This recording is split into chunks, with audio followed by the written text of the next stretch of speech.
জনগণের ভোটে ক্ষমতায় গেলে কোনো মেগা প্রকল্পে যাবে না বিএনপি, বরং বিএনপি অর্থ ব্যয় করবে শিক্ষা স্বাস্থ্যের পেছনে, জনবল তৈরিতে। 10 ডিসেম্বর রাজধানীর কৃষিবিদ ইনস্টিটিউট মিলনায়তনে দেশ গড়ার পরিকল্পনা শীর্ষক মতবিনিময় সভায় এসব কথা বলেছেন বিএনপির ভারপ্রাপ্ত চেয়ারম্যান তারেক রহমান। আমাদের একটি অন্যতম লক্ষ্য হচ্ছে আমরা কোনো মেগা প্রজেক্টে যাব না, কারণ আমরা দেখেছি মেগা প্রজেক্ট মানে মেগা দুর্নীতি। দুর্নীতির বিরুদ্ধে আমাদেরকে দুর্নীতির লাগাম টেনে ধরতে হবে। আমরা রাষ্ট্রের অর্থ, জনগণের অর্থ আমরা খরচ করব জনগণের শিক্ষার পিছনে, জনগণের স্বাস্থ্যের পিছনে, জনগণের হিউম্যান ডেভেলপমেন্টের, রিসার্চ ডেভেলপমেন্টের পিছনে আমরা খরচ করব। কাজেই সেজন্যই আমরা নতুন আইটি পার্ক বানানোর আমাদের ইচ্ছা নেই। পুরনো যেটা আছে সেটাকে ঘষে মেজে পরিষ্কার করে সেখানে আমরা ব্যবস্থা করে দিব এই যে যারা ঘরে বসে মেসে বসে কষ্ট করে কাজ করছে, আমাদের তরুণ সমাজের বৃহৎ একটি অংশ কন্টেন্ট বানাচ্ছে, কিন্তু সেটা নিয়ে সুন্দরভাবে কাজ করবে যে তার নেই হয়তো ঘরের কোনায় বসে অথবা বন্ধুর জায়গায় বসে কোনো এক জায়গায় কাজ করছে, সে বন্ধুর বাসায় বসে। তাদের জন্য আমরা চেষ্টা করব এই জায়গাগুলোতে ছোট ছোট ছোট ছোট স্পেস তৈরি করে দিতে, যাতে 2 জন 3 জন 4 জন বন্ধু মিলে যারা এরকম কাজ করছে ছোট একটি কোম্পানি করতে পারে, কোম্পানি করে সেখানে তারা সহজে যাতে সুন্দরভাবে কাজ করতে পারে।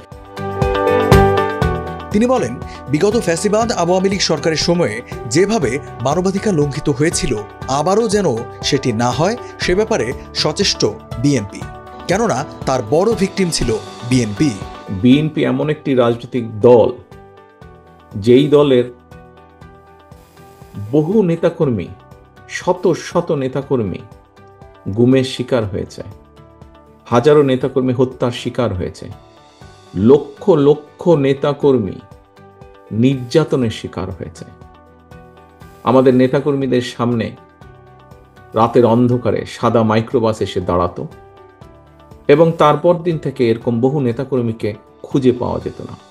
যদিও বা কাউকে খুঁজে পাওয়া যেত, দেখা যেত অসহ্য শারীরিক যন্ত্রণায় সে কাতরাচ্ছে, কারণ তার উপরে অবর্ণনীয় নির্যাতন হয়েছে।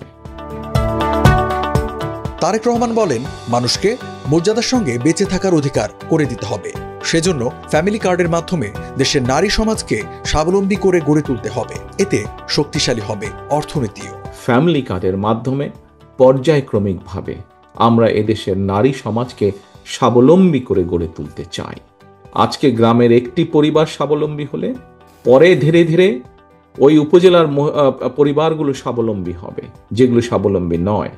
ধীরে ধীরে জেলা, ধীরে ধীরে বিভাগ, একটি সময়ে গিয়ে সমগ্র বাংলাদেশের যে পরিবারগুলো স্বাবলম্বী হলে এই দেশের অর্থনৈতিক অবস্থা মজবুত হবে। পর্যায়ক্রমিকভাবে সেই পরিবারগুলোকে আমরা স্বাবলম্বী করতে চাই এবং এর মাধ্যমে আমরা দেশের অর্থনৈতিক ভিত্তিকে মজবুত করতে চাই। প্রিয় সহকর্মীবৃন্দ, তিনি আরো বলেন, বিএনপি ক্ষমতায় গেলে কৃষক কার্ডের প্রচলন করবে, যার মাধ্যমে 10 ধরনের সুবিধা পাবে কৃষক। অর্থনীতি বলেন বা সবকিছুর মূল মেরুদণ্ড হচ্ছে কিন্তু আমাদের কৃষি। এখন এই যে মূল মেরুদণ্ড যারা, আমরা যদি তাদের অর্থনৈতিক মেরুদণ্ডটা সোজা হতে, শক্ত হতে সাহায্য করতে পারি, সহযোগিতা করতে পারি, এরকম পরিকল্পনা যদি আমরা গ্রহণ করতে পারি, তাহলে অবশ্যই ধীরে ধীরে পর্যায়ক্রমিকভাবে দেশের কৃষির মেরুদণ্ড শক্তিশালী হবে। কৃষির মেরুদণ্ড যদি শক্তিশালী হয়, কৃষকের অর্থনৈতিক মেরুদণ্ড শক্তিশালী হবে।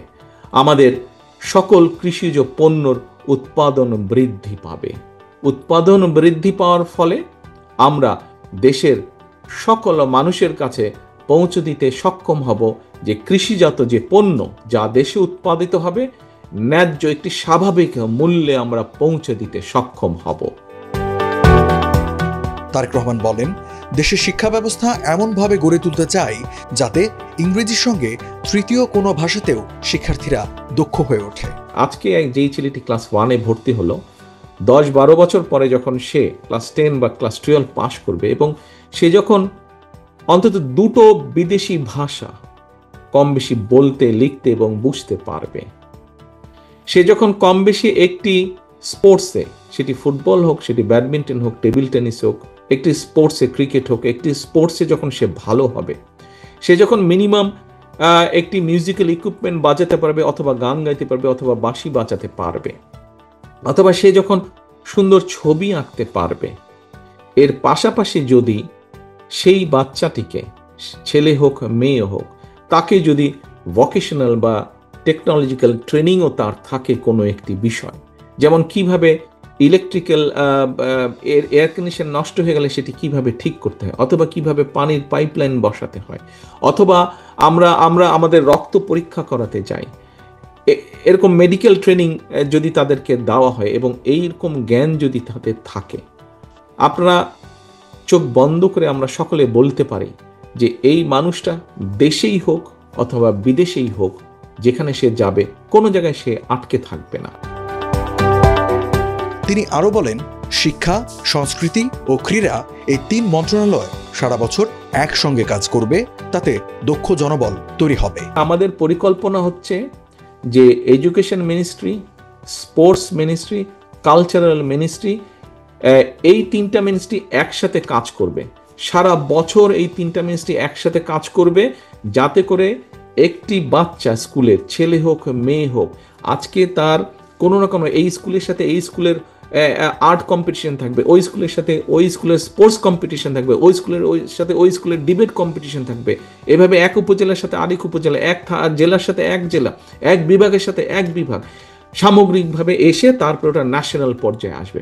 অর্থাৎ প্রত্যেকটি বাচ্চা ব্যস্ত থাকবে। এই 3টা মিনিস্ট্রিকে কন্টিনিউয়াস কাজ করতে হবে। আমরা খেলার মাঠ ইনশাল্লাহ তৈরি করব।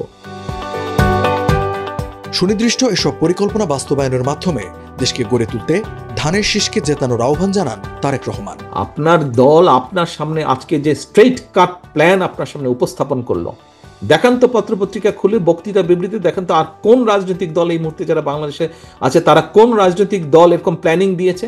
কোন রাজনৈতিক? ইয়েস, কোন রাজনৈতিক দল আপনাকে কোনো প্ল্যান দিতে পারে নাই, দেশের মানুষকে কোনো প্ল্যান দিতে পারে নাই, পরিকল্পনা দিতে পারে নাই যে দেশকে আমরা কিভাবে সামনের দিকে এগিয়ে নিয়ে যাব। একমাত্র বিএনপি আপনার দল দিয়েছে। কাজেই এখন আপনার বসে থাকার সময় নেই, এখন আপনার বসে থাকার সময় নেই। আপনাকে যুদ্ধে নেমে পড়তে হবে। This is a war, this is a battle. আপনাকে এই যুদ্ধে নেমে পড়তে হবে। কি যুদ্ধ? মানুষের পক্ষে, মানুষের জন্য, দেশের পক্ষে, দেশের জন্য। কারণ আমাদের কাছে প্রথম বাংলাদেশ আমার শেষ বাংলাদেশ, আমাদের কাছে সবার আগে বাংলাদেশ।